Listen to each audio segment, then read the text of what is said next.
Hello, everybody, and welcome back to another episode of the Mayor Tyler Moore Show here on the Kokomo Post, partnered with Robert Miller & Son Furniture. My name is Drew Larison. This is MTM. Mr. Mayor, how are you? I'm well. Good afternoon, and again, happy anniversary. 10 years, Appreciate 10 amazing years that you guys have been making Kokomo better. Appreciate that. Yeah, so we did celebrate our parent company here, the Larison Company LLC, which is the parent of the Kokomo Post, Larison Media, as well as Five Door Media. We turned 10. Actually, it was back in June, but we had the celebration last week? Yeah, it was last week. Oh man, last week was a blur. It was going on right into the weekend. Yeah, we had a little celebration at the office. Local members of the business community were here. We were awarded the Kokomo Cornerstone Award by this guy. So appreciate you stopping by and doing that for us, and appreciate that. Yeah, 10 years, a whole decade. It's wild. You're double digits. Before long, you'll be legal. Yeah, exactly. We're almost to our driver's permit. Yeah, which is scary. So let's give a shout out to Robert Miller & Son. They are the partner for this show. This is the biggest furniture sale of the summer. Oh my gosh. Hard stop. And there's plenty of summer left. Yeah, but it won't be around much longer. Right now, Robert Miller & Son take 25% off store-wide, plus 5% off with cash, and another 5% off all American-made furniture. We're talking Lazy Boy, Smith Brothers, outdoor furniture sets to survive those classic Indiana weather mood swings. Don't wait too long. These savings are not going to last. Stop in and find your next favorite piece. You'll be glad. Your favorite piece. You'll be glad you did it. Wait. Shout out to Robert Miller & Son for being the partner of this show. And yeah, that's crazy sales. That's up to 30% off. Nuts. If you play your cards right. What's going on at City Hall this week? Still kind of scrambling to get some things paved. Again, kind of a shout out to our friends at E&B Paving. I know they got a lot going on, but we were in the process of getting ready to pave Webster Street after milling it. It was a long stretch of it, and as fate would have it, paver broke down. Looked like we were going to have to wait a few days until we got a rental in, while that one got sent out for repairs, because that's a little more involved than what Central Garage can handle at that point. And again, our friends at E&B Paving stepped in, sent their paver in to take advantage of the asphalt tonnage that we had, and got that down for us and right back onto the projects they were on. So great partnership, long-standing partnership and working relationship with E&B Paving here in town. They're soon going to be working on our 8 pickleball courts and 5 tennis courts over at Cutler Park.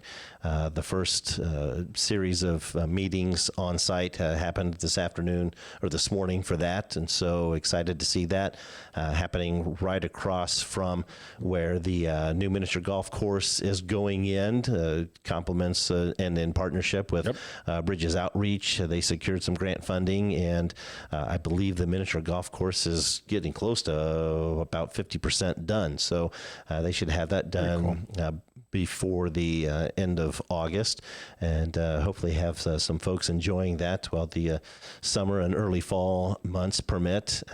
So excited about that. Was told that the water heading to the splash pad is over 50% done. Heck yeah. So appreciate everybody's patience as that got done. And again, I think we talked about it last week too, because a lot of people are like, hey, when's the splash pad? When's the splash pad? Why did you build the splash pad and the restrooms and pump track without getting the water to it first? Well, 2 different companies, same project, 2 different companies, 2 different contractors for obvious reasons. And we just fell victim of the list of projects that Indiana American Water had to address, but wanted to make sure that we weren't waiting for that before getting the splash pad. And it was our hope to have it open at some point this summer to enjoy. But with that being waiting to be hooked up and run, just minimizes the time once the water is there and they're able to pull the lever. Excited about that. Outside of that, just still massaging things budget-wise, meeting off and on with department heads to see what that's going to look like for 26, especially in light of some of the early effects of Senate Bill 1 or SEA 1 that folks are talking about. So working through that. But other than that, should be a good, smooth week and end of the month. Love that. Very cool. Yeah, people are really excited about that splash pad. So that's I know. Yeah. Okay. Hey, I want to talk about something real quick. Let's do. Some random posts over the weekend. And honestly, we've been doing this show for what, 6 years?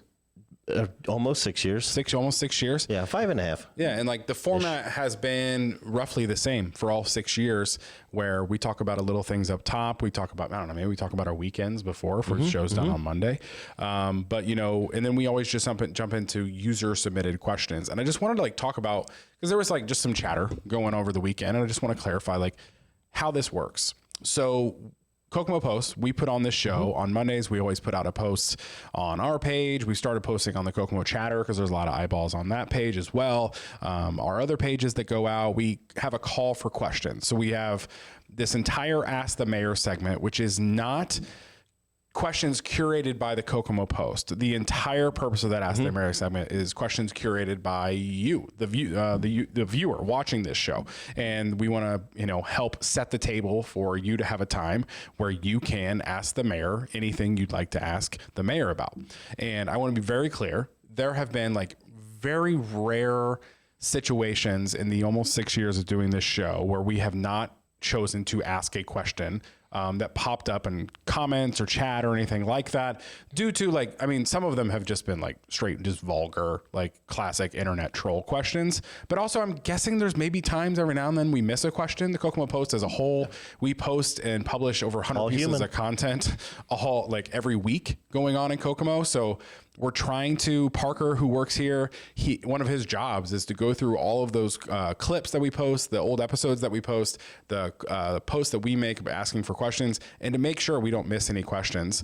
We are human. Every now and then we'll miss a question, and not intentionally. But like, these questions all come from you guys. So I've seen like some comments and some posts about like, well, you never ask any real questions. You never ask the hard questions. Good luck getting an answer on blah, blah, blah. Guys, we ask the questions that you ask. Like, this is not the Kokomo post asking these questions. These questions come from you. So unless it is like straight vulgar, like there was one this week, I'm like, no, I'm not saying that. It was weirdly sexual, weird troll comment of a thing. I'm like, no, I'm not saying that on the internet. However, like, these are your questions that we're asking. We talk about hard topics. Lately, we've been talking about like the homeless issues going on in downtown Kokomo. We've talked about the drug problems in Kokomo. We've talked about police problems. We've talked about many things over these 6 years that we've been doing this show, and we don't really shy away from anything. So if you're not happy with the questions that get asked on this show, I'll turn the camera to you, then ask the questions you want to be asked, because the entire point of this Ask the Mayor segment is to ask the questions that the viewers are asking. So you can ask live chat questions. I will say we have 31 pre-show questions today, so we have a lot of questions to get through. I'm here as long as we get all those questions done. So ask these in the live chat if you want to. Ask them before the show. Ask them, you know, after the show. If you're watching this on a replay and you didn't catch the show live, that's perfectly fine. One of the coolest things we've done for this show recently is starting to post clips of individual questions. Also clear on that, we do not make a clip for every question that happens on the show. We do not have the staff or man hours to clip. Like today would be, we might hit like 40 questions today with live show questions too. So we don't have the man hours to make 40 separate pieces of content just from every question. So just because a question didn't get clipped doesn't mean the question wasn't asked. And I know it's maybe a long show. Sometimes we go an hour, sometimes over an hour. We're usually in that 45 minutes to an hour range. I know it's a lot of time to listen or to watch back or listen back. But if you guys care about the city and want to know what's going on and you have concerns about certain things, highly encourage you to watch an episode. I had conversations with multiple people over the weekend, and it turned out they had never actually watched an episode or a clip of the show. It was just assumptions of what we do here or what we talk about. So if you have a question, if it's not silly and vulgar, like sometimes you internet trolls do, it's going to get asked on the show. So make sure you ask those questions either before the show or live on the show right now. And that's it. I just wanted to say that because, like, and a lot of times I may not have the exact answer. I mean, it's not that I'm trying to deceive anybody or hide anything. And sometimes if it's on issues with development, certain developments, there's non-disclosures involved that we may not be able to divulge all the information on. Or there's been times too that maybe my answer wasn't sufficient or didn't satisfy, and there have been folks that have called my office or emailed after the show directly to get more clarification on it. And I encourage that as well. But love it. Yeah. I mean, we address and get to, I think, everything that time allows. Time allows, and then that gets posed. Yeah. So thank you for everybody. I mean, we already have 25 people watching already. Awesome. So honestly, we've been doing the show for a while, and the last maybe like 3-4 months, viewership's really been starting to pick up, and like a lot more live questions and live viewers. So highly appreciate everybody watching this show. Absolutely. And engaging in it. Honestly, I will never forget, like, we called you into our office when we were at our old office, and I like pitched this crazy idea to you, like, hey, it was said during your first campaign, Mayor Tyler Moore show, and I'm like, I feel like we have to do it. And like, here's what I had an idea for. And then 6 years later, here we are. So we're doing the show. Still doing it. The entire goal of the show was to do what we've done for 6 years. Create a platform, create a moment where you have access to this guy who's running the city once a week. Go through questions, ask questions, and see if we can get some clarity on things. Or maybe, like, honestly, there's probably things City Hall has done because somebody had an idea on this show. You know? So like, a lot of cool things can come from this. Ask the questions you want to answer. And a lot of times too, I mean, yes, we could go through them like, more questions on potholes, more questions on sidewalks, more questions on Chick-fil-A. You could easily say, we've answered that on previous shows. Go back to our old, but no, I mean, even though this is the 20th time somebody's asked possibly, why have we allowed Chick-fil-A to develop in front of Hobby Lobby, or, what was the deal with closing off the intersections of 931? I mean, we'll answer them all. I mean, because we get it. Everybody would love it. I mean, the 25 that are watching now, over half of them could be new viewers, and we appreciate you viewing too. I mean, so people getting engaged, hearing what other people have talked about and viewed and such. I mean, we love it. Keep answering them. Yeah. Speaking of those people watching, Brady, I see you in the chat. How are you doing, man? Hey. NJ Sullivan in the chat. You've been a viewer very consistently. Love that. He says, kudos to getting a start on repaving Webster. It's much appreciated, especially worst part was hit first. Thank you. Absolutely. Awesome. Love it. Okay. So that's what we had. Let's get into, speaking of those questions, like I said, we got a lot of them today. So let's jump into those questions. Roll through them. A lot of questions I have in front of me are pre-show questions that I was talking about earlier. But if you do have a live chat question, leave it in live chat. I will pull it over to my notes. And then also, just because you're asking live, that doesn't mean I'm going to like pull it up right there. I've got other people, and then I'll put you on the list and we'll get to it. So sit back, maybe grab something. Enjoy the ride. And let's get started. Sure. First question is from Sunny on Facebook. How will our city officials respond if or when ICE, which is the immigration department of our federal government, come into Kokomo looking to round up law-abiding immigrant Americans? 14th Amendment, question mark? Yeah. So, I mean, in cases like that, if federal agents come in, we don't have the time or necessarily the resources or even the I mean, as far as I know, and what I've been briefed on, we've not had ICE officials, in. But if that's the case, more times than not, I mean, there's already an agreement that our first responders, whether it's the city or whether it's the county, assist federal agents in their activity, just as they assist us. I mean, we get help from the FBI, I mean, all the time, I mean, as evidence in some of the recent news reports. But I mean, we would not receive lists prior in order to screen.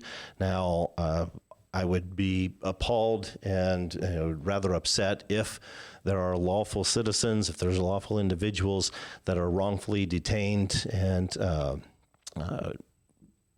incarcerated or removed and such. I don't believe in that. I don't agree with it. I don't like it. But if our law enforcement agents, either KPD or Howard County Sheriff's Department, are asked to participate in federal activity, it is their duty again, if they're going in, yes, if we have the opportunity to look into matter and discuss things and and see what's been done, but there is a certain level of trust and I think professional courtesy between those agencies, to act in good faith. Now, again, if there's wrongful detainment and such. Again, I'd be upset and appalled and would not be agreeable to it. But again, not knowing the logistics or what all would be involved, that's kind of where we would be. I've heard it's unfortunate because we've all seen stories about ICE agents across the country and the mass deportations that are happening right now. A lot of them are taking place at immigration. Like people are following the process. And they have like a immigration court date where they are like coming and lawfully showing up to it to show their progress of whatever they're doing to become, legal status. And like, that's where ICE is coming in and like finding these people. Do those is that a county thing or would those be taking place like at a state house I think level? It's at the federal level because the local county and city or municipality agencies or courts don't handle or are not involved with citizenship type of situations. I mean, they would be at federal facilities in the state, and I know the only federal agency I believe that we have here in town would be the Social Security Office, and I don't even know if FFSA is as well, but a lot of that would be at, as I understand it, federal institution or federal facilities. Got it. Okay. I was just curious. All right. Next question is from Tony on Facebook. If I find a child inside of a hot car, am I allowed to bust a window to save the child or maybe an animal? Of course, I would try to call 911 first. Yeah, absolutely. 911 first. The last thing you'd want is to then be I mean, yes, you would be heralded and applauded for saving that child or that animal, but at the same time could open yourself up to liability for property damage and such. I mean, that's the unfortunate thing, but yeah, I would highly suggest dialing 911 first because, I mean, just like an emergency situation, I mean, whether it's an ambulance, whether it's our fire department or a police, I mean, they would be there within minutes, and and you could then encourage or stay by that facility, banging on the windows and such, and making sure that the child or the animal is responsive and stuff until first responders get there. But definitely 911 first before any type of property damage, just so you wouldn't be liable for that. Yeah, I mean that would be the unfortunate thing. It's like, hey, thanks for saving that child, but by the way, for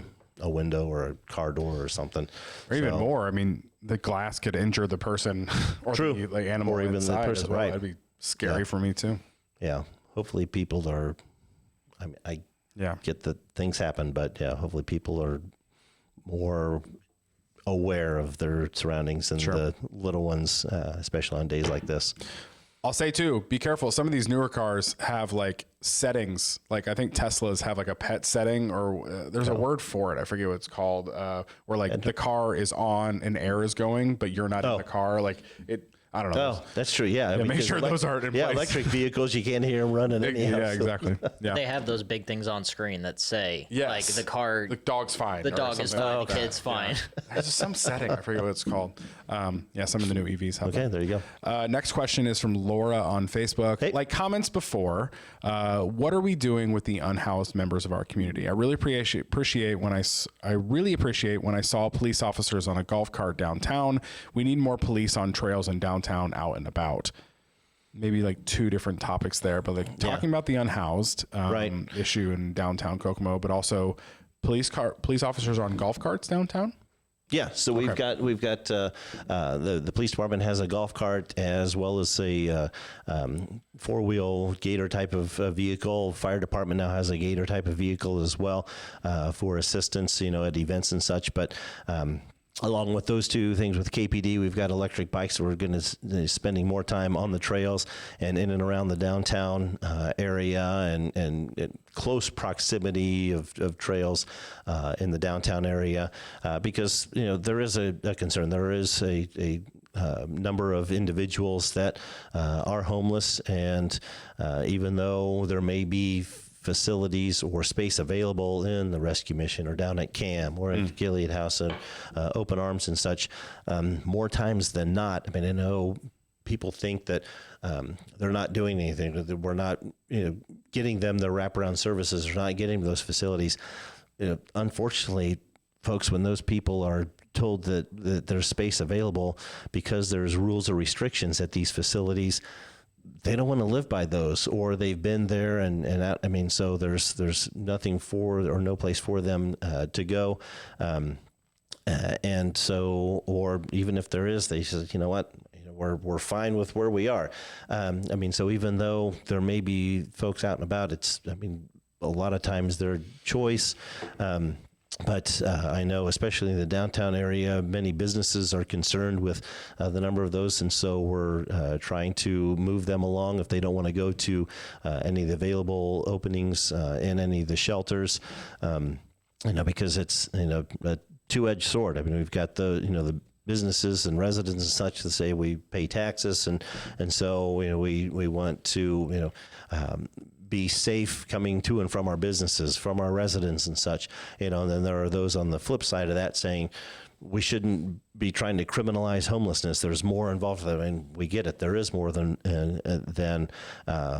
what would appear, and either good or bad. Kokomo is such a giving community and so supportive, and has so many wraparound services and so many organizations, nonprofit churches and such that provide resources and services to folks that are unhoused or homeless, and so more seem to gravitate here. And so I would venture to guess that the large percentage, probably even close to 3/4 of those that may be considered homeless or unhoused are not even from Kokomo to begin with. I mean, they've just worked their way here because of what they've heard, and so that therein lies that struggle as well. But outside of that, it's just directing them to services. If folks see the need or have the opportunity, I know churches have parish centers or community rooms and such, that if they're willing to open those up to assist, because I've also had people say, okay, well, as a city, why don't you build a facility to house these folks, give them place to to sleep and to shower and everything. If we did that, there would be rules and restrictions that a lot of these people don't want to live and abide by. I mean, so because if we were using taxpayer money to do it, there's that responsibility to the taxpayers to make sure that there's not drugs, trafficking, other issues that would be in, and so that would be additional resources which could be considered. But if they do that and the folks don't want to still follow those rules, then there's those issues. So I know we've made trips along the trails to try and clean those up and hurry folks along, because we want folks to feel safe on the trails and in the parks and in and around businesses, not just downtown but throughout the community. And so if folks do feel threatened or unsafe because of a small encampment or something, they're encouraged to call either 911 or to post on their 411 app that you can put on the phone an anonymous tip about either encampments or unsafe conditions. Got it. Okay. Long answer. Sweet. Sorry. No, you're good. And that topic's going to be brought up multiple times today through pre-show questions. So we'll have plenty more time to chat about it. Okay. Also, I see all 45 of you watching live right now. Hey. That is awesome. Make sure to go to like the stream, like the video, maybe share it with somebody live. Let's try to get as many people on here as possible. Yep. It's just a reminder, you can ask live questions in the chat. Christy, I've got your questions coming in. Love it. Next question is from Stacy on Facebook. Is there a curfew in Kokomo? If not, why? Why are kids out on the streets at 1 a.m. throwing things? Very specific accusation. Boredom. Throwing things. Boredom and no real supervision, probably at home. I don't believe there's an enacted curfew in Kokomo. I know Indianapolis has been in the news reporting that they have one now. It's something that we could definitely look into and try and institute. That just like signs and other ordinances and such, it only keeps the honest. If kids are bored and they want to get into mischief, they're going to get into mischief. I mean, even though it's against the law to do property damage, I mean, they're still spray painting and busting out windows in restroom facilities and such. And so, unfortunately, again, it's summer months, it's boredom, and it's unfortunately a lack of parental or guardian type of supervision done to try and keep them and direct them accordingly. So if they see something, hear something, obviously call authorities to try and get out. But like fireworks and speeding and loud noises and such, I mean, unfortunately, when they get called and somebody's dispatched, it could be, even if it's 5 minutes, I mean, people could scatter and move on, but still feel free to report it so we can note where they may be hanging out. Gotcha. Next question is from David on Facebook. We hardly ever see any police patrols or just sitting to catch speeders starting from the intersection of Sycamore heading south on Dixon Road. It's like the Indianapolis Speedway. They ignore the speed limit and not just by a little. They could pay for another patrolman from the speeding tickets they would get. David on Facebook. I'm seeing a lot of people, that's unfortunately, as much as we would like to think that the speeding tickets that you could write could pay for that, I think the Kokomo Police Department gets maybe $6 or $7 back on every speeding ticket that they would write. I mean, so it's interesting. I mean, you'd need to. If the salary of a patrolman is around 70, between 65, maybe 75,000, but then with benefits, upwards to 100,000. That's a lot of speeding tickets, on a daily basis. And yes, not to say that we wouldn't be able to write that many at a given time, but yeah, right now, due to resources and manpower with folks coming and going within the department, I mean, we're slowly working our way back on that, and because they're constantly patrolling areas throughout the city, whether it's north or south, depending on where they're assigned. Don't always have the time to do that, but especially with school coming in or starting, I believe we do have a few that will be running speed traps or patrolling, either whether it's Dixon, Washington Center, some of the other major roads that have a lot of traffic on it. But they're right. I mean, it's Bunker Hill drag strip up and down Dixon. My in-laws live along there, and father-in-law talks about it all the time. So it's unfortunate. Fun. Family dinners, probably. Yeah. Next question is from Jordan on Facebook. Has the city considered more cameras and surveillance downtown and in high traffic areas to help curb potential unsafe issues? I say this in lieu of adding more police officers actively patrolling through the downtown areas. Jordan on Facebook. So we've got cameras in the parking garages because that's where a lot of, we just recently added those in the last year and a half. So in those areas, got a couple of cameras at the intersections to help, obtain information when there's cases being looked at or incidents to try and capture, license plates and such. But, cameras is, again, which would seem to be an easy and quick fix. I mean, still has the software, still needs connected, would Sure. have folks monitoring, and more times than not, it's for, just like in stores and such, it's to record and gather information when there's an incident to have evidence to further the investigation, and as opposed to somebody watching it 24/7. Then if they see something happening in a garage or something, being able to dispatch someone right away. But we have been slowly adding cameras as the opportunity presents itself. I mean, we added I think 7 more miles of camera coverage on our trails a few years back. Again, parking garages. I mean, so bits and pieces where we can. Got it. Yeah, the cameras are good for finding things that have already happened. Yeah. You know, it doesn't really deter. Maybe it would. I don't know if there's signage. Yeah. Next question is from Alec on Facebook. With the majority of apartment/home rental prices in Kokomo going upwards of $100 and minimum wage still at $7.25, do you have a plan to put any restrictions on rental and home prices in Kokomo, or do you wish to chase out well-established families with multiple generations of residents here in exchange for out-of-state richer families that fill spots on a factory line? Alec on Facebook. Well, it's not the city's desire to chase anybody out of town. The rent rates and such are a fair market deal. I don't know of any other communities that establish ordinances that limit the amount of rents that are charged. Now with different programs and such, I mean, there's restrictions with that.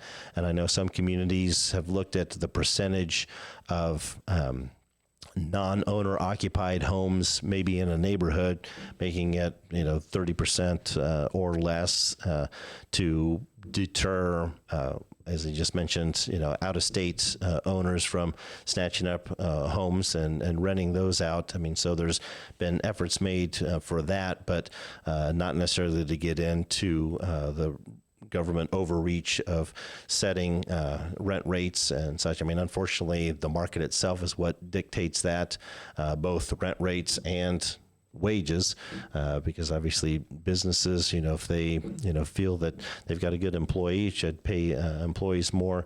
Or if the legislature feels that minimum wage needs to be raised, then they've obviously done that historically as well. So it's, and we've talked about it before, it's an unfortunate effect of supply and demand that, with the supply as low as it is and the demand continuing to rise, that, the competition or the market itself is what's causing rates to go up. But no, it's not been the government's desire or decision at this point anyway to find a legal way to tell property owners or complexes such what they can or can't charge for rents. Yeah, because unfortunately, dear me, the backlash you'd probably get if you did from other people as well.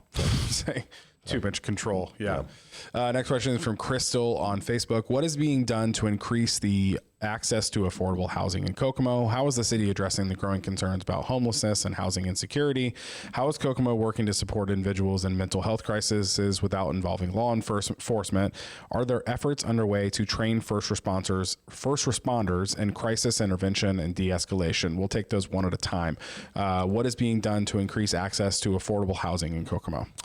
Increase the supply. So we've got at least 3, if not 4, multifamily developments, actually probably 5 at least, in process and in development. And so that's slow rolling that due to finances and the economy and such, and those developers. And so as those units become more available and online, then that will hopefully increase that supply and kind of level out the rent rates with that. So all we're going to do is continue to work on increasing the supply. How is the city addressing the growing concerns about homelessness and housing insecurities in Kokomo? Yeah, so it's, as we mentioned, the homelessness. I mean, working with organizations, partnering with a rescue mission on their expansion, continuing to support Gilead House and CAM, for the services that they provide. But outside of that, just being able to allow our officers to direct those individuals that are in need to those supportive services and find ways to do it. Okay, give me a second. Sure. Live chat question. Yep. Where were we at? Third question, how is Kokomo working to support individuals in mental health crisis without involving law enforcement? But also at the same time, are there efforts underway to train first responders in crisis intervention and de-escalation? Yeah, so our first responders do go through that training. They do. I mean, that is part of their training on dealing with mental health. I mean, now they're not mental health experts, but are trained on how to best respond in those situations and try to de-escalate. I know the use of force as well has dropped significantly in the last handful of years as well. And so that's been good. But yeah, it's just a matter of working with the organizations that provide those services and having our officers, again, work that into their training, but then also be able to direct the individuals in need to those those supportive services at those organizations or churches. Got it. Yeah. And I don't know. The internet's weird, right? And we get on these algorithms every now and then are very weird. And my YouTube algorithm is really weird right now. I'm a big YouTube watcher, probably not surprising. And for some reason, all the videos suggested to me are crazy police body cam footage videos that were crazy cases are happening. Yeah. And dear God, bless police officers and the things they have to go through and the things they see on a daily basis that have just become normal things to them. Yeah. I understand the videos I'm watching are the craziest of crazy probably, but right. It's just crazy what they go through on a daily basis. Which is why we need to continue to pray for our first responders and make sure that they have the supportive services, while on duty or even at home to, as you mentioned, continue to navigate through and deal with a lot of what they experience and encounter on a day-to-day basis. Yeah, it's just it's wild what those, those people go through on a daily basis. Next question is from Aaron on Facebook. What's going on in the parking lot in Kroger and on the corner of Boulevard and Goyer? Just wondering what's new coming to the city. Thanks. Okay. Yep. And this has been asked before as well. So the Kroger she's talking about, I'm assuming, is that Maple Crest Plaza, where Wingstop and Ralphie's and Rural King and the others are. That's a new coffee shop. So a drive-through coffee shop. Dutch Brothers? Going in there. Yeah, Dutch Bros. Dutch Brothers. And then Boulevard and Goyer is another convenience store / gas station that got in just before the passing of our ordinance, which set restrictions on convenience store and gas stations being developed within a mile of an existing one. So that's a gas station convenience store there at Boulevard and Goyer. Got it. Okay. Next question is from Stacy on Facebook. Why are open businesses not held accountable for their curb appeal? Whatever business that is on the old Damon's building has been taken over by weeds. It looks horrible on 931. Stacy on Facebook. Yeah, so that's something that if gets reported or if code enforcement comes across, they then notify the owner. And again, kind of like we talked about, if there's out-of-state owners, they may have sent an enforcement letter to the owner waiting for a response, has so many days to address it, or it could be something that at this point they unfortunately don't care. And so there's been fines assessed, and it gets thrown on their tax bill. They pay it as if, just as they would the regular tax bill with, no other further legal enforcement. We would need a court order if it's considered not just a nuisance property, but if it would need demoed. I'm drawing a blank, but anyway, like a blight, blight elimination, type of situation that it could be would be torn down and cleaned up itself. But a lot of times, especially if it's corporate owned, and we issue fines after fines, it goes on their tax bill and they pay it, and we continue to send them notices to get it cleaned up, or in some cases would go and if it's able to be mowed or cleaned up, and then even further fines assessed. So if she's listing or calling out the specific Old Damon's restaurant, we're going to have code enforcement look into it a little further and see what, if anything else could be done. But there's, unfortunately, with the rain and the heat and everything, weeds are all over. And there's a lot of areas throughout the city and county that are a little greener than usual, unfortunately. By the way, Damon's hasn't been around for how long? Oh gosh, long time. Do you remember years? The history? Did Damon's build that building, or was there something there before Damon's? I think Damon's built that building. That is that building is the Deer Creek of Kokomo. Yeah. That building, no matter what will go in that for the rest of eternity, people will call it the Damon's building. Like my kids have never been to a Damon's. They probably never will. You definitely don't know what I'm talking about. Do you know what Damon's is? I was just Googling it. Okay, so Damon's was like old school, family-friendly sports steak bar. and ribs. So Ribs. they have their 4 big TV screens across the front. like Applebee's? on steroids. Like projection screens, giant screens. Like that's where you watch the Colts on Sunday. Like that was the place. But that building will forever be the Damon's building in Kokomo, Indiana. Love that. Shout out to all 53 of you currently watching. Make sure to keep liking and sharing it. Really appreciate all the engagement. Yes. A lot of live questions coming in. I'm pulling over my notes. Next question is from Steve on Facebook. Can we remove the trees from the medians in the city streets? I mean, we didn't even need the medians and bump outs that were put in downtown to begin with. But what idiot thought it was a good idea to put trees in the medians? They grow roots uproot concrete on sidewalks. It will do the same thing to the streets and the median curbs as they get larger, not to mention the fall leaves that will plug up the storm drains. Looking for possible reasons to increase taxes and job security later is the only reason I can see for the trees. Please explain. Tree hater Steve on Facebook. I threw that last part in there.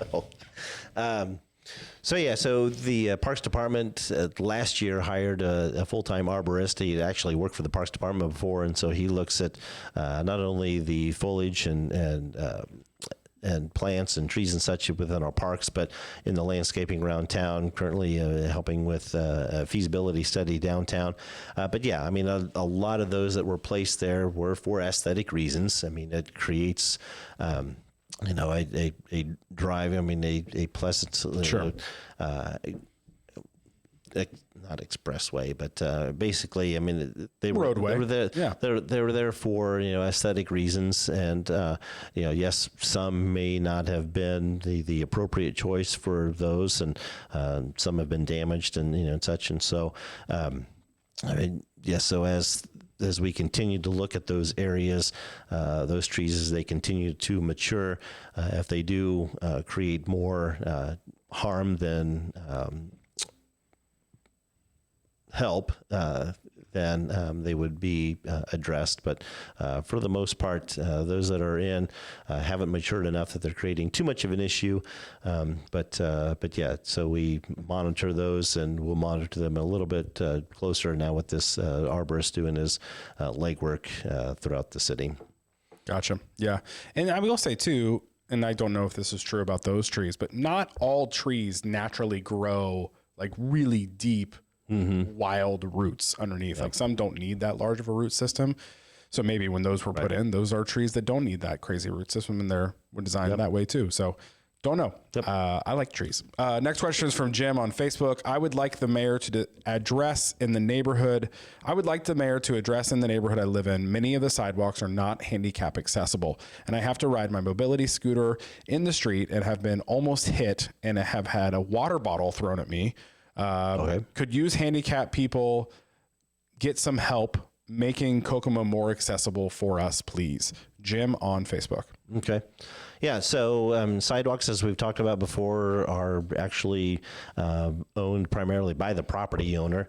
And so if there's sidewalk issues, there's the 50-50 program that we can work with those on a given block to redo that. But what he may be talking about are the curbs or the corners themselves that as we occasionally get to a street project, if a corner at an intersection is not ADA compliant, we would then use CDBG funds from the federal government in order to do those projects. I mean, because that's what those funds are dedicated and directed for.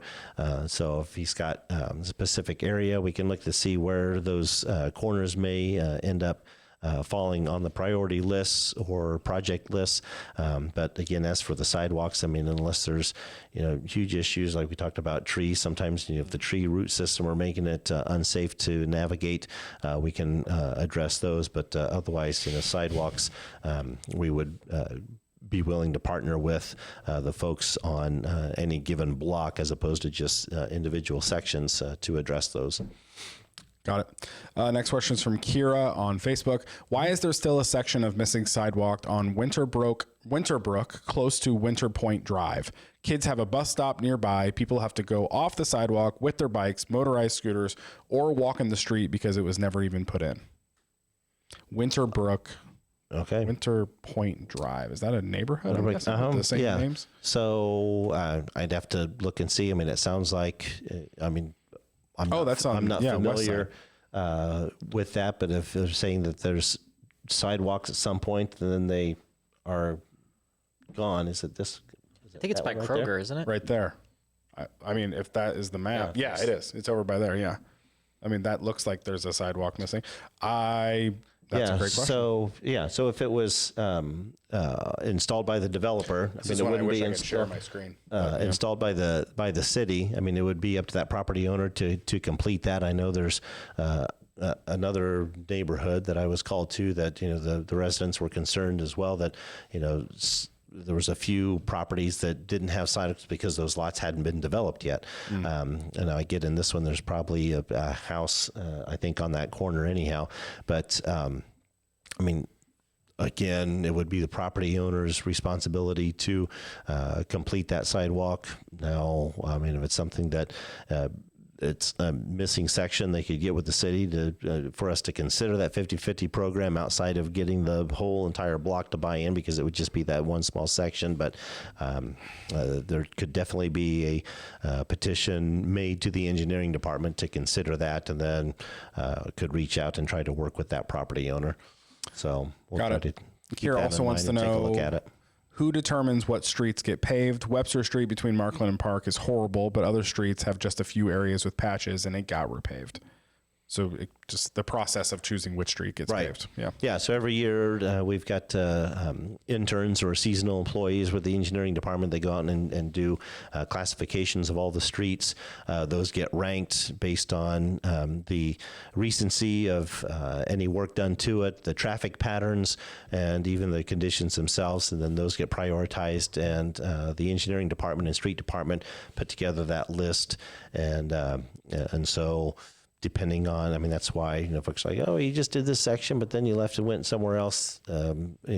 Some may, think that, those areas need addressed, but again, it's based on those prioritizations, and because of the time, resources, and availability of crews and such, during the ideal paving months. I mean, again, probably mid to late April is when they start after the asphalt plant opens, and it's usually just up until middle to the end of October, because then the weather starts getting questionable. Sometimes it's open into November, but it's just those times when it's available. And oftentimes, I mean, I was with the street superintendent this morning, and we had a list together, and there's a few that will not get addressed this year like we had hoped because of issues or things that have come up. I talked about earlier our paver, going down, and taking time away from that, just delays, the projects. The weather when it comes in. I mean, there's only certain times, when you can pave, can't pave in the rain and such. I mean, so we rely on Mother Nature, and so it's a challenge to try and get in. And kudos to them, our crews, for getting, close to 10 or 11 miles worth of streets paved every year that, again, not everybody sees because it may not be the one that they had hoped and wanted, but they're still plugging away and going to get more done as quickly as they can or as much as they can until, like I said, end of October or so. Gotcha. So get ready. Next question from Eric on Facebook. The road north of the battery plant, will that reopen, or is it just going to be for the battery plants? Eric on Facebook. The road just north of the battery plant. That will end up remaining closed because if and when they do build that second battery plant, it will be on that ground. And so the area just north of the current battery plant is where the site of the second one will be constructed. And so chances are the road he's talking about that's now closed will remain closed. Got it. Next question is from Barb on Facebook. When are any streets in Kokomo going to be paved? There was one just completed at the end of last week. There's one that was completed today, and then they'll move over to a couple more yet this week. There's finally going to be some work done. So again, case in point, we've been working tirelessly to try to get the railroad company that owns the line southwest of Dixon and Deffenbaugh to allow us to address address themselves or address the railroad crossing there at Boulevard because it's a disaster. And so at the end of this week, we're going to, our street crews are finally going to go ahead and address that. So that railroad crossing will get some attention. I know there's others, but that one will finally get addressed here at the end of this week or early part of next. Again, while they can work it in. So when our streets getting paved, they're getting paved today. Gotcha. Awesome. Just get them all done. Let's take a quick break from questions. Sure. We do have an ad read from our friends over at Zumi Japanese Cuisine. Are you craving high quality Japanese cuisine that will create lasting memories for your taste buds? Get $5 off your bill when you spend $25 at a Zumi Japanese Cuisine. Got a big friend group coming in with you? Bring them in and get $10 off when you spend $50. Cool. Get a discount and a full belly. Call that a win-win. From ramen to sushi, Azumi has some of the best to offer here in Kokomo, and you certainly can't forget to get a sweet bubble tea at the same time. There you go. Next time you're craving Japanese food, make sure to come to Azumi Japanese Cuisine. You will not regret it. No, you won't. I agree. You won't. That is perfect. Easily some of the best sushi in Kokomo. Go check them out. They are over by Planet Fitness and OG Panda over there. And what's that plaza called? I asked this last week. I know. I forget what it's called. The Walmart Plaza, I guess, over there. Yeah, just north of Walmart. Yeah, where Big Lots used to be. Yeah. Azumi. Really good stuff. Next question is from Angelina on Facebook. Are we getting a new soccer field for Kokomo Soccer Club? We have a lot of kids who are going to be devastated if we don't have one. Angelina on Facebook. Working on it. I know we have a soccer field now. The Wildcat Soccer Complex is starting to get more use. There's some additional ground that may be available there, but the city's team is trying to identify, possible. Hopefully, the Kokomo Soccer Club is doing the same thing, trying to identify some ground that if they feel the current Wildcat Soccer Complex there off of Markland isn't sufficient for the needs there. And we hope to meet with the leadership soon to see kind of what their thoughts and plans might be and how the city can continue to help. But yeah, there's been a lot of money devoted to the Wildcat Soccer Complex there off of Markland. They're just looking for the best way to position the fields, or afraid that too much activity on those available fields might be a little much for it to handle. But yeah, we're thinking. We just talked about it this morning at 11 o'clock, kind of our weekly meeting, and we'll follow up with KSC leadership soon to see what their thoughts and plans are as well. It'll be both parties working together. Got it. Next question is from Tiffany on Facebook. If you scroll through some of the City of Kokomo's Facebook posts, there are 5 water main breaks this month alone, with additional posts saying some closure for the water company to work, but it doesn't say break. It happened towards the ends of June, but but by then I was tired of scrolling. Can you give an update on what's going on overall with all the water systems? Because this seems like a lot. Tiffany on Facebook. It has been a lot. And as I understand it, there was because the water is provided to the city of Kokomo and some of the outlying areas by Indiana American Water. A lot of folks assume that because they live in the city and the water comes to them in the city, that it's city water, or that the city manages and maintains that, and we don't. Our engineering department works with Indiana American Water on the lines and such, but Indiana American Water's facility lost power towards the end of June. Pressure went down when power came back up. The pressure was also restored, and it's finding these weak areas in some of their lines. And yes, unfortunately for Indiana American Water, they had at least 8 water main breaks in a 30 to 40-day time frame, which is just unheard of. And so they've been working diligently to address those. Yes, not all of them have necessarily been breaks. They've seen that water has been leaking underground, in other areas. And so instead of waiting for it to break, they may have identified those areas and worked on that.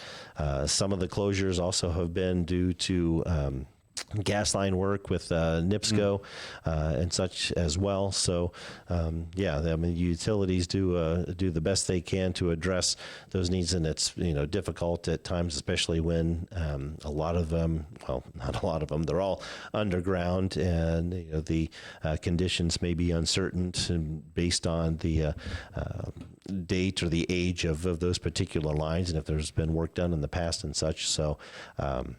It's unpredictable, unfortunately, but it's been a rather tough month and a half or so for our folks at Indian American Water, and they're doing the best they can to address things as quickly and as efficiently as they can. Got it. Next question is from Bethany on Facebook. What is Kokomo's leadership doing to prepare for the incoming changes to the SNAP program, leaving states responsible for funding the program and administrative costs? How is our leadership working to ensure our community, with several significant food deserts already, will be able to access food support services? Bethany on Facebook. So many of those community leaders, and when it says community leaders, may just be referencing the elected officials, but there's a group of community leaders that established the Food Access Alliance about a year and a half ago or so. Just had a meeting, our monthly meeting this morning, and that was addressed as well. There's a new position locally through Food Finders out of Lafayette that is specific for the folks in Kokomo and Howard County. And so they got mobile food pantries. We've got the township offices that are engaged. We've got nonprofits, that are engaged. The Refuge Garden group led by Deandra Beard, and now has 2 community gardens, and they're wanting to set up markets and to expand that. A lot of the schools are also doing gardens at their place. The Housing Authority, Derek Steele and his team partner with the Department of Health, the Howard County Department of Health, rose to the occasion this summer when funding was cut for summer food programs to students, and by the grace and continued support and love of this community, folks helped them, or stepped to the plate and helped them provide just under 800 meals. About 3,500 meals to about 800 students and their families this summer. And so a lot of what has been happening, folks don't hear about, don't read about, but there has been that organization, the Food Access Alliance group, again, elected officials, township, nonprofits, churches, Department of Health. They're all at the table, United Way, sharing their resources and finding ways to get those available to folks and get them assisted as best we can. Yeah, and I know the church we attend, we talked about, they took a drive over the last month or so, and we were able to provide 1,400 meals through just one church community in this town, which was really cool. We're blessed as a community. Yeah, a lot of kids are hurt by that new federal ruling and that budget cut. So it's a cool thing Kokomo stepping up. More federal budget cuts conversations. Let's talk about this one's from Operation Blue Horizon here in Kokomo, which one of their members ran into them at Sun King, and she said she loves to watch the show. So thanks for watching. Hey, awesome. Hopefully you're watching now to hear maybe this question.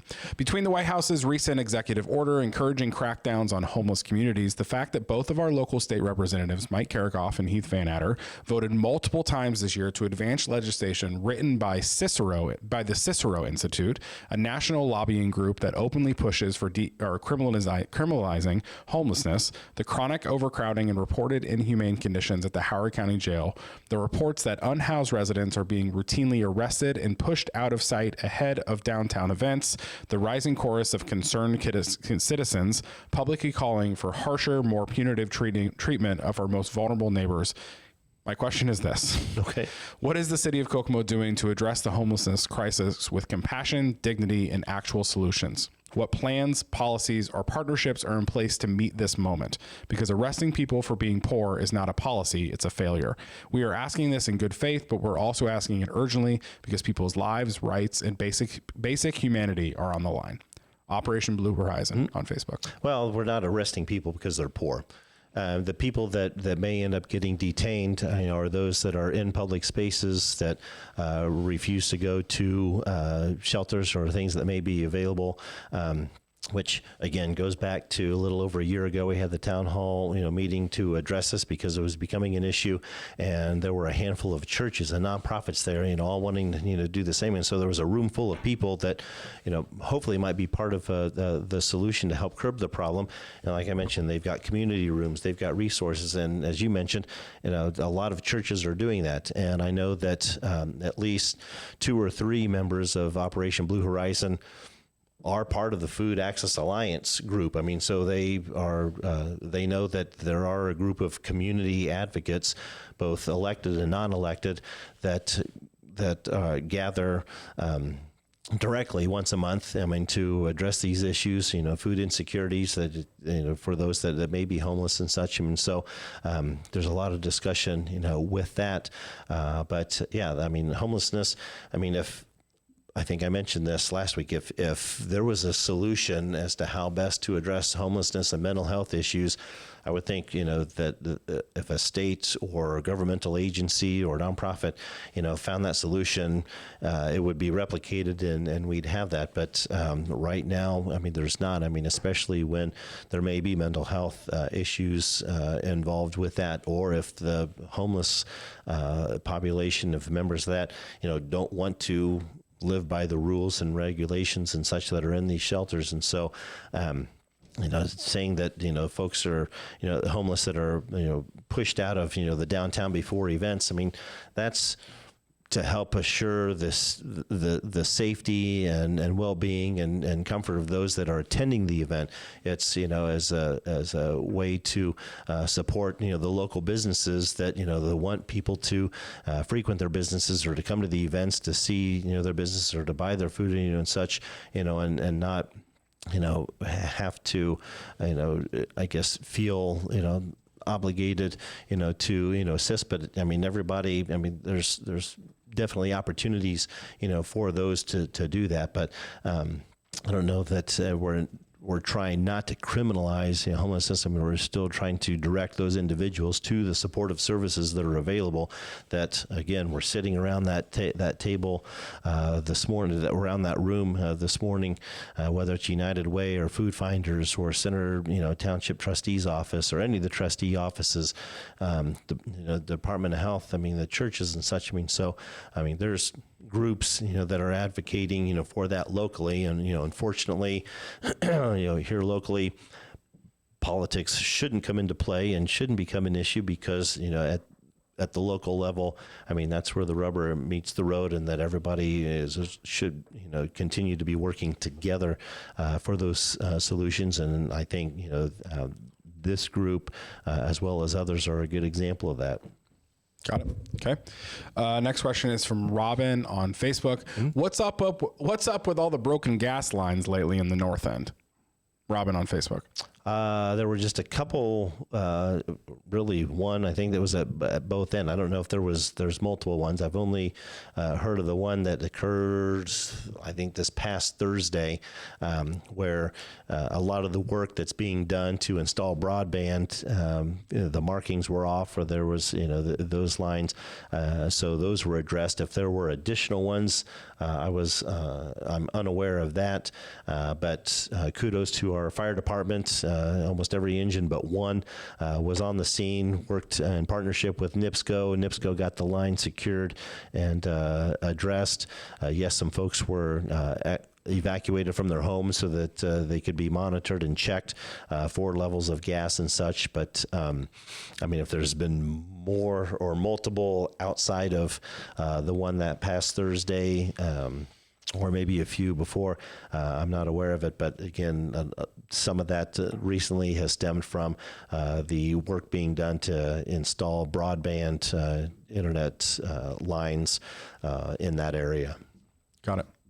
Next question is from Tiffany on Facebook. What's being done to diversify businesses in Kokomo so employment doesn't rely so heavily on the auto industry? Stellantis and battery plants are both auto related, but since Indiana was recently nicknamed the radiopharmaceutical capital of the world, can we get some businesses that generally see less layoffs than the auto industry? Would love it. Would love it. I mean, we were hoping that we got our foot in the door in the medical industry during the pandemic when the company out of Washington, the state of Washington, came in and started manufacturing or assembling ventilators at the time. I mean, so there's facilities available. A lot of that work may be done by the Alliance, by our development department. We're always putting out feelers and such and working closely with the Indiana Economic Development Corporation on leads. And so a lot of that, as we continue to work on amenities, housing and such to make Kokomo more attractive for a company to develop and invest. That's where the efforts are. We've tried. We've talked to a few other industries to try and diversify. I mean, it's been a challenge for this community and many administrations, both city and county, for decades to try and diversify. With that reliance on a great workforce here locally. But I mean, we can only do, so much to entice a company to come and do that. They all gravitate in their little pockets. But like I said, if we continue to work on amenities and housing and such to lure a company here, that's outside of the automotive industry, we're open for business, man. Got it. We're open for business. Next question is from Chris on Facebook. Hey, Mayor, could you look into programs where people with special needs need to make a little bit of pocket cash? Chris on Facebook. Okay. Yeah. If I guess it would depend on what those opportunities may be, but just like any other industry, I know we've got a good working relationship with DSI, formerly Bona Vista, and what opportunities they provide. But we're always open for ideas or suggestions, and would be willing to work with companies that would be able to provide those opportunities to those that are physically challenged. Got it. Can look at it. Next statement is from Daniel on Facebook. Pretty sure all you Moors have brand new cars, all new homes, all new clothes, never have to worry about your bills. Oh yeah, that's right. Taxpayers, you're paying for it all. Daniel on Facebook. Okay. Like my entire family?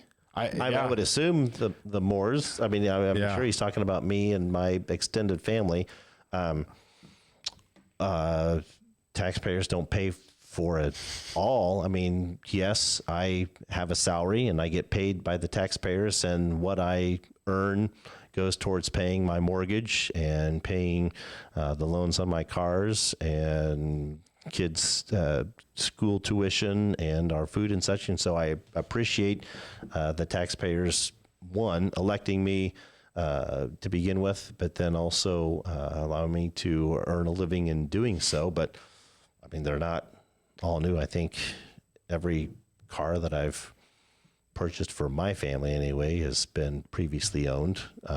We've not moved in almost 20 years. Oh no, maybe 15 years. But anyway, I get what he's insinuating, but it's unfortunate that there's the insinuation that folks think that anybody in an elected position, when development is brought in and such, are lining their pockets, with incentives and such, But yes, I mean, to say that the taxpayers are helping me earn a living and pay for things in my life, it's true. I mean, I'm not going to deny that. But I mean, the rest of the family, if he's talking about my family as a whole, none of them are in politics. None of them, have jobs that are paid by the taxpayers. So not sure what he's insinuating by that. Oh, Daniel. Hope you have a great day, bud. Next question is from Robin on Facebook. Why put a Chick-fil-A in such a cluster mess area?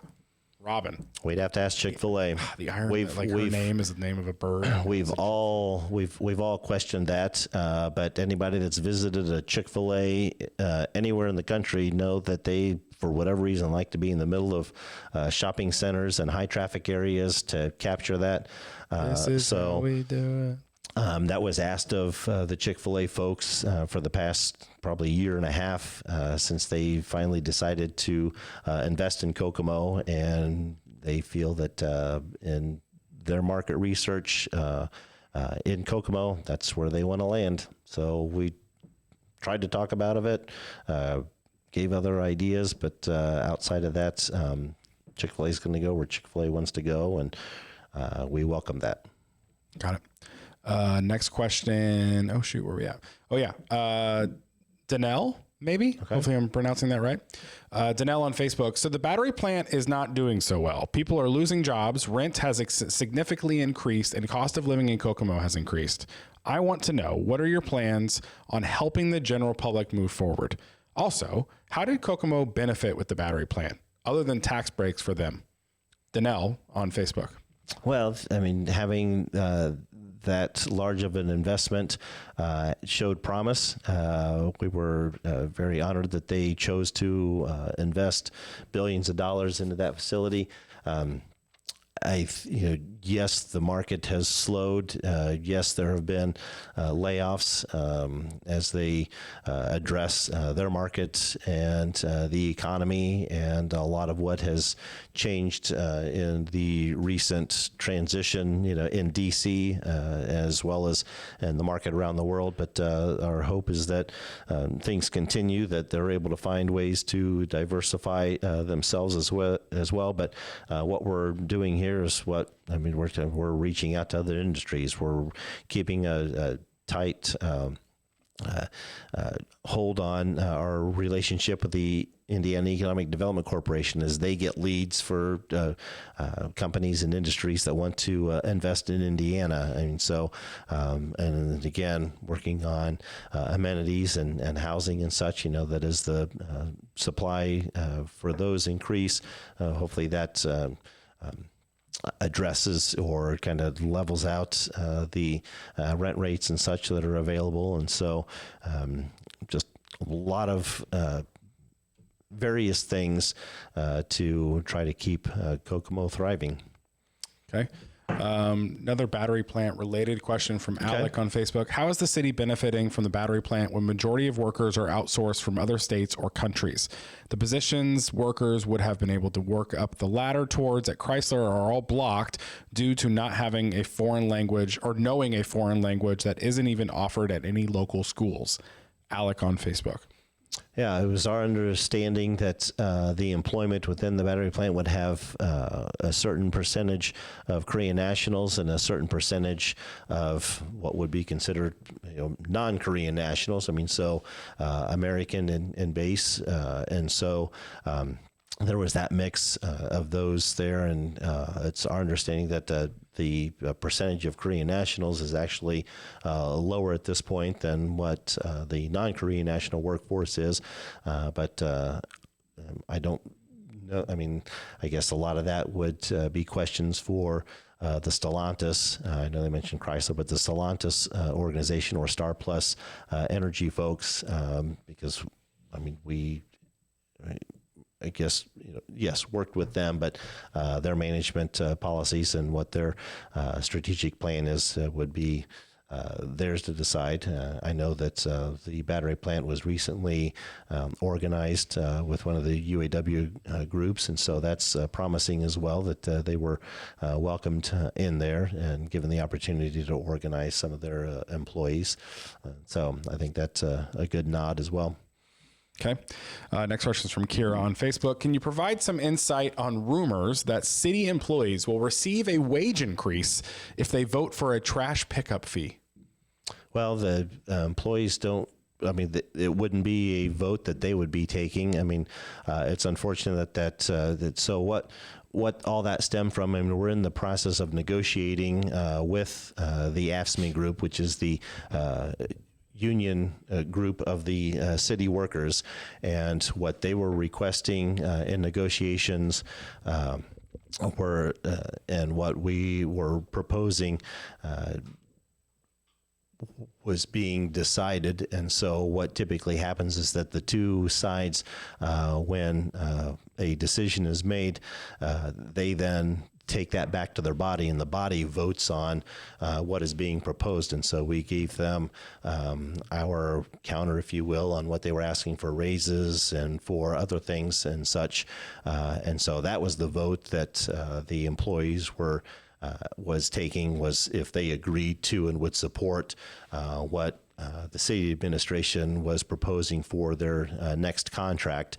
And yes, I mean, part of what we were hoping to do would be not necessarily with the wages, but with the entire department. I mean, there's equipment needs, and there's other resources that for facilities and equipment and such that takes money out of the budget that could go towards wages. And so one of the funding solutions for that was the proposed trash fee that was considered last November and had failed.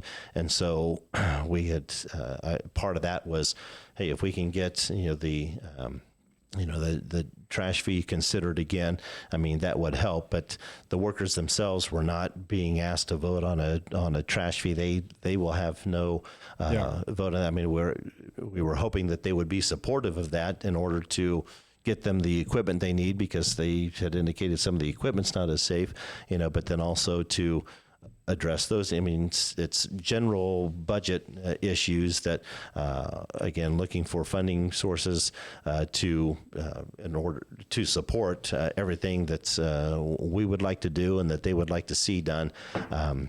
But there was not anything that they would have a vote on in order to get their raise. It was just the vote that was wrongfully reported or shared was a vote on what was being taken back to them as part of the negotiations on their next contract. Got it. So, answer, sorry. Next question is from Hannah. More questions about the unhoused population. What is the city's plan for supporting the unhoused population beyond simply moving them away from downtown businesses? Working with the Rescue Mission, CAM, and other organizations that provide those supportive services and potential lodging, as well as with churches that may want to offer those as well. Because there's no plans right now for the city to build any type of facility or area, because that would just, again, further impose rules and restrictions that many of the homeless don't want to live by anyhow, which is why they're not in other shelters. Got it. Next question. Hold on one second.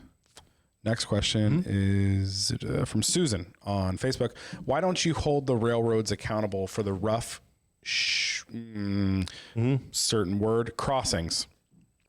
We've tried crossings. Because we've mentioned about this before. A railroad is king. I mean, we've tried. We have tried to buy some of the lines from them. We've asked them to clean the lines. We've asked them to address some of the, but if there's crossings that, the lines are inactive but not abandoned, they still own it. And there's been, times, I know recently we were trying to do some improvements near a crossing, and it wasn't even at the crossing itself, and got a cease and desist letter from the railroad because we were within so many feet of their crossing that if we continued, they were going to bring legal action, potentially have our director of engineering arrested for doing so. And so it's unfortunately, railroad is still king in some areas, but we have. I mean, it's, just because, rail lines aren't cleaned or railroad crossings, are a little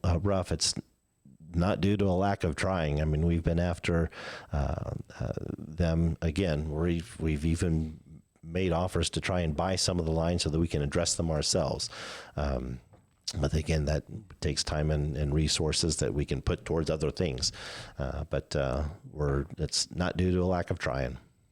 Got it. Next question, kind of a statement, is from Jordan on Facebook. Okay.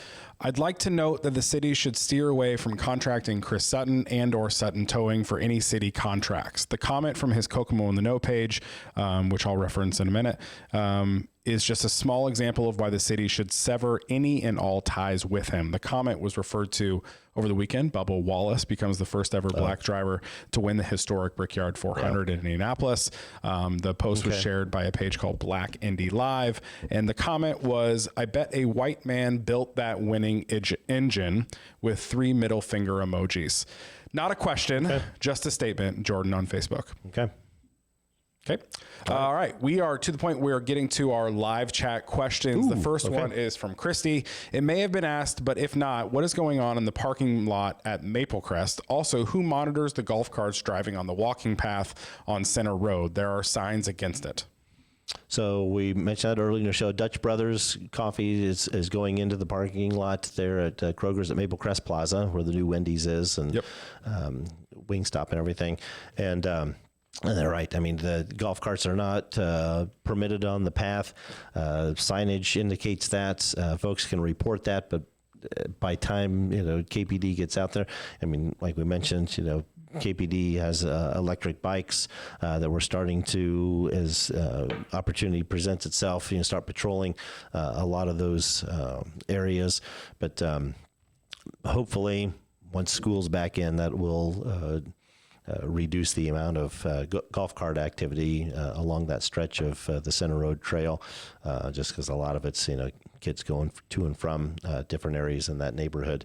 But yes, I mean, as our police officers can get out on bikes or other methods to patrol that, then we will. Gotcha. Next question is from Elaine on live chat. What about taking some of the abandoned houses here on the north end to rehab and turn them into housing for the homeless? Elaine on live chat.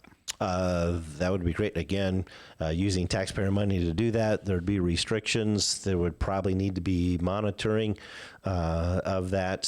So single family homes, that had 2 or 3 bedrooms in it with multiple residents, there would be a need to have probably some type of security enacted.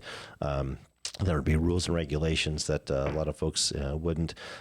We are making vacant lots available to local builders or developers to put single-family homes up that are more affordable for folks, and that's been our info program in the last couple of years. And we've got, I think, 50 that have either been built or are in process. So that's been a benefit to that.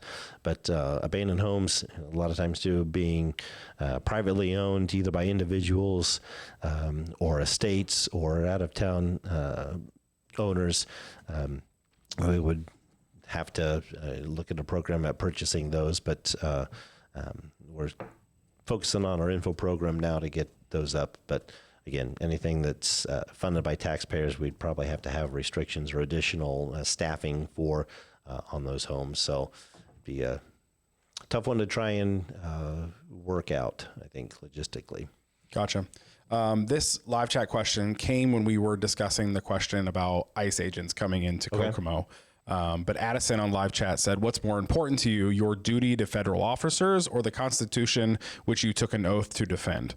Addison on live chat. The Constitution I took to defend, obviously. Got it. So, but again, the federal agents are coming in. I mean, we may not know all of the specifics on who they're trying to detain. I mean, the last thing I think that they want to do, because especially with all the emphasis on wrongfully detaining those that shouldn't be detained, is hopefully reducing. But yeah, no, I mean, as I mentioned, if we came in and our law enforcement agents, both police or sheriff's department, assisted federal agents in doing so and wrongfully detained someone, I would not be happy, and I would be alongside anybody that would be screaming foul. Got it. Next question is from Seth on live chat. What's up with the sunk-in manhole covers all over town? These bad boys hit so hard it makes my music start skipping, and I use Spotify. That's a really funny comment. Shout out to old CDs. There you go. Love that. Yep. Walkman days. Seth on live chat. Yeah. So if a lot of those, if they were existing or if after being paved or whatever, I mean, we do have our wastewater treatment facility, have manhole crews that address those. And so if there's one in particular, they can notify me, they can notify wastewater and put in a request that it be addressed. And then they get to those at the same time. They also look at the catch basins and such that seem to be falling on the curbsides or curb lines as well. So again, based on availability and resources and timing of other projects, those manhole builders try to get to those and get those raised and flushed as best they can. Okay. Rhonda on live chat said he should be putting in curfew in place or they will migrate in from nearby counties, Rhonda said. Okay. All right. Eric on live chat, any information on the house that has been burned for a long time on South Webster? I think he's asked about this a few times. Eric on live chat. Yeah, I think code enforcement's been looked into that too. Like a few others, unfortunately, insurance issues come into play. And with adjusters, I just talked to somebody that was a recent victim of the flooding about a month or so ago. And, the adjusters, the way the insurance companies roll sometimes, it takes a lot longer for them to make a decision or to come to a conclusion on what they'll pay or what they won't pay. Sometimes, too, if there's a fire, there's an investigation that could be ongoing as well, that something may not be able to be disturbed right away. If it goes longer than a year, it gets frustrating. But I mean, I know that's been on or a request made or on the list for a while. So we'll just follow up with our fire investigator or even code enforcement to see where they may be on that. Gotcha. Bethany on live chat. She's been very active today. What can Kokomo leadership do to incentivize property owners and landlords to ensure their rental rates are affordable for those lower and middle income individuals? This is a follow up to the response to Alex's question. Bethany on live chat. I guess there could be, to incentivize, could look at the same type of tax abatement situations that if they're able to, experience the savings on the property tax that they would be required to pay. We could look at that. There could be, because I know a lot of times too, there might be improvements that could be required for some of those with tenants coming in and out and things being addressed. It would come down to getting a pool of money set aside or established to offer those, but just haven't looked more into that yet, especially with the number of rental properties and such, and just how that would, if it would be standalone single-family homes that are rented, or if it would go to apartment complexes, with the number of units that they would have. I guess that's something that we could look to other communities to see if they have programs that have been successful in doing so or self-sustaining funding-wise with that, but could definitely look into that and see what that might look like. Comes down to money. Next question is from Stacy on live chat. Can anything be done to deter aggressive panhandling in our community? Stacy on live chat. If folks are approaching cars, knocking on windows, or entering the roadways and such, folks are encouraged to contact KPD and notify that that should not be happening. Panhandling itself, as long as it doesn't create a safety issue, again, them entering the roadway or even approaching folks as they're coming or going out of stores or commercial areas, there's not anything that can be done there. Unless someone's safety is in question. And at that point, again, contact KPD to report it accordingly. Got it. Next question is from Avery on live chat. Will there be any possibility of the city government offering its male employee paid paternity leave? My husband works in the engineering department and has to take his own personal vacation days to take time to take care of me. I have to have C-sections and get to bond with his new baby. The state government provides 18 days of paid paternity leave. Why won't Kokomo government do the same? Avery on live chat. Okay. Yep. Absolutely. I mean, I know that's something that is being discussed, and like you said, it has recently come out, and so it's a policy change that we need to look at as we look at policies as they evolve with things. And so, yeah, could definitely look at that. Okay. Bethany on live chat. The work being done by the Food Access Alliance has already been going on for well over a year, as Mayor Moore said. The big, beautiful bill has changed the responsibility for funding the program for the federal government to the states. This is a new challenge we are going to face. What will Kokomo elected officials be doing to proactively address this new change, not including the continued work the FAA, which is the Food Access Alliance, is doing? Bethany on live chat. So what will we do outside of the? Correct. She's saying that Food Access Alignment has already been going on for over a year. Is there anything outside of that now that these additional changes have been taking place due to the big, beautiful bill? Is there anything additional the city is going to be doing? We haven't looked at anything specific outside of just continuing to support the needs of our agencies that provide those services and such. Not heard of any programs within the state association of municipalities, the Accelerate Indiana Municipalities, which is kind of the, again, state association for mayors and councilmen and clerks and such. But probably with a lot of the roundtable discussions that we have, that will continue to come up. And so we'll look at what, if anything, can be done within our means, because, as we mentioned, with the effects of Senate Bill 1, which is now a Senate enacted Act 1, there's going to be a reduction in property tax revenues that municipalities and schools and libraries and such will receive. And so working within those means, with the resources that we have or might be able to tap into, we'll look at how best to supplement what can be done or what's not being addressed, either ourselves or, again, through the service organizations that provide those services on a daily basis. Okay. Trent on live chat, not a question, but honestly, one of the coolest comments we've ever got. He is watching and learning from Rochester, Indiana. Hey. He may be looking into doing something similar in Rochester to connect with my community. Cool. He might be a mayor. Trent Odell? I'll go back and look. Give me a second. Next question is from Carl on live chat. Can you block a sidewalk? There's a van park in their driveway, and they will park their car in front of the van, but they are blocking the sidewalk, and anyone in a wheelchair, etc., you have to walk in the road to go around the car to get back on the sidewalk. Carl on live chat. So basically, can you block a sidewalk while parking your car? I mean, it's an access. It's kind of a public right of way. Drive through. I would have to see if there's a specific ordinance in place. Obviously, you can't permanently block a sidewalk or a public right of way.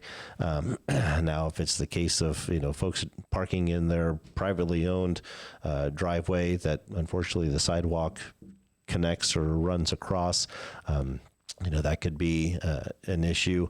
But I would think that liability-wise, if something were to happen to someone going around the vehicle or accidentally hitting, scratching, whatever the vehicle, don't know what the liability would be for that. But I'd have to look and see if there's a specific ordinance in place that prohibits the blocking of a sidewalk. I mean, it may be considered an indirect block. I mean, if somebody's, again, parking in their driveway and on the property that they legally own, same way with sidewalks, even though the sidewalks are considered public right of way, I mean, it's still the property owner's responsibility and potential liability if something were to happen. But not sure. Okay. Next is from Crystal on live chat. We're almost there, guys. We got like 3 more questions. Crystal on live chat. You keep referring to churches and places like the Rescue Mission. What about non-religious entities? How can we make sure we help, or how can we make the help more accessible to all, not just those of the Christian faith? Crystal on live chat. Pick an organization or two and then support them. I mean, there's many that need folks to volunteer to help. I mean, I know I mentioned churches, but Family Service Association, has something. United Way. We've got a handful of non-faith-based organizations that provide those. The reason I mentioned Rescue Mission and CAM is because they have housing. Family Service Association and United Way can direct people to housing. Our Center Township Trustee's Office can direct people to housing and provide assistance. I was just mentioning those two just because those are the two that provide the housing itself. But no, I mean, there are great organizations that are not faith-based that provide those services, and so that have needs. So volunteer, buy and donate supplies, whatever they may need, pick and do. So we've got we're just a community full of great organizations. Chris on live chat, with the recent bills being passed, are there any plans to impose a turnpike fee to use the 31 bypass around the city? No.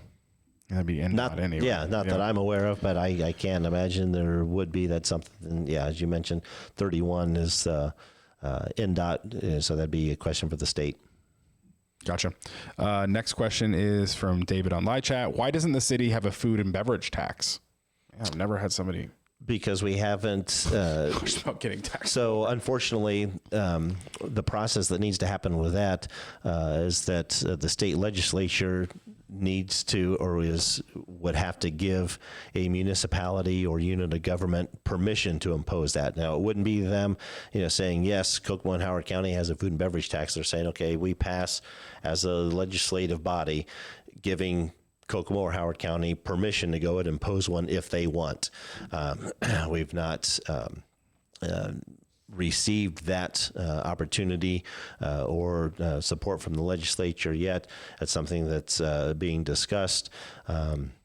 But again, it's something that is in line with everything else, that the cost of things, but there is definitely a possible benefit to that. I mean, all the donut communities, there's probably more cities and counties throughout the state that have it that don't. And again, it's either fortunate or unfortunate that the permission in order to consider that and pass it locally has to come from the state first. And so that's why we don't have one in place yet. Gotcha. Last question, possibly. Scott on live chat, can we start cleaning the ditches in the county again as we did in the 70s and 80s to reduce the amount of flooding on people's properties? That would be a question for your county commissioner, sure. Scott. Or even if there's ditches within the city as well. But yeah, if they're regulated drains, that would be from the county surveyor's office and through the drainage board, but a lot of the ditches, could very well be flood mitigation measures that were in development. But it comes down to folks being respectful, not throwing trash out. I may get that sometimes trash blows out of cans and totes and such, and works its way there. But if everybody would pitch in and help, or if they see areas that are heavier laden with trash, to notify us so we can get things out there. But yeah, I think a lot of the flooding that's happened recently is just due to the amount of rain that happens to fall at any given time, and it just takes a little bit longer to get to or get it away. I've had some crazy rain. All right. Yep. We're going to call it there today. So there are some more questions in the live chat. And honestly, if you're watching the live chat, you see this. A lot of them are around the idea of like the homeless issues, the mental health and our homeless issues in the city of Kokomo. If folks have ideas, they're still, they're saying, what is the city going to do? What is the city going to do? Like I mentioned, if there was a solution as to how to address homelessness or mental health issues, the government, whatever level, knew how to address it, I mean, there'd be a solution. Or if there's organizations, I mean, if folks have ideas, or if they're part of an organization, whether it's faith-based or not, and say, hey, I've got a group of people that'd be willing to do this, or to, to have a facility and open up and manage, I mean, privately, I'm all for it. I mean, let us know, reach out and let us know, because we are kind of at our wits' end as well as to how best to address it. And, because like I said, we've got those on this side, they're saying, don't criminalize it, do this. And others saying, hey, do something because we pay taxes and, and our, they're, approaching our customers, or it's, unsightly in our areas and, such. I mean, so, it's a delicate balance. Yeah. Well, what I was going to say is, you talk about on this show, we're not going to solve everything on this show, right? But there's a lot of topics in this city probably now that do need further conversations. And maybe this is a town hall type of situation that can pop up. But you always do say, like, email him at mayor@citykokomo.org if you do want to have more questions answered and things like that. We can't stay live, for 3 hours reading these questions. And honestly, like, I love the chats. I love the comments and things like that. Appreciate it. The topics we're talking about, these are face to face. Let's get a whiteboard out. Let's plan some things. So if you do want to contact the city for more information about these topics, or want to have a further, deeper conversation than a Facebook live chat, hit them up, mayor@citykokomo.org. A lot of people at City Hall that would love to have this conversation and figure out some solutions for all people. All right. We're going to cut it off there. For the people that do have questions, I'm going to pull those over for next week's show, so we're not going to miss those.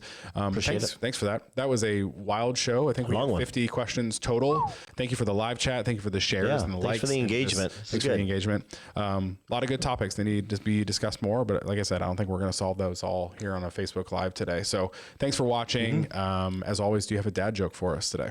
Well, obviously with this, always listening, but bears, what would bears be without ears?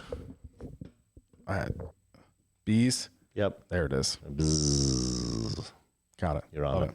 Awesome. He's a dad. Yeah, I'm a dad. I get that type of humor. Good. Awesome. Thanks for watching the show today. We really appreciate everything. If you have any questions for next week's show, leave it in the chat. We'll pull those over. If not, like I said, at the top of the show, we always post something on Monday where you can have your comments go there as well. So here we are. Thanks for watching. We'll see you next time. See you, Kokomo.